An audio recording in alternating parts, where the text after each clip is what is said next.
Welcome to our channel. Paytm share holders అయితే ఒక important update వచ్చింది. సో అదేందో మనం చూసేద్దాం. పేటీఎం కొత్తగా ట్రావెల్ పాస్ని పరిచయం చేసింది.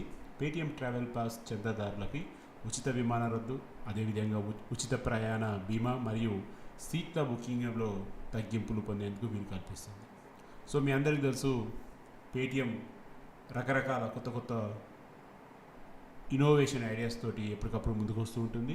సో ఇది ఖచ్చితంగా ఈ ట్రావెల్ పాస్ అనేది ఖచ్చితంగా పేటీఎంకి అయితే ఒక బలాన్ని చేకూరుస్తుందని మనం ఎక్స్పెక్ట్ చేయొచ్చు. ఎందుకంటే ట్రావెల్ పాస్ ద్వారా వారికి ఉచిత విమాన టికెట్స్ రద్దు అనేది, అంటే క్యాన్సలేషన్ మీద జీరో ఫీజు అనేది, అదేవిధంగా ప్రయాణ బీమా మరియు సీట్ల బుకింగ్ చేసుకునేప్పుడు డిస్కౌంట్ కూడా వీళ్ళు ఇస్తా అని చెప్తున్నారు. మరి పూర్తి వివరాలు ఒకసారి లాంచ్ చేసిన తర్వాత మన టర్మ్స్ అండ్ కండిషన్స్ చూద్దాం.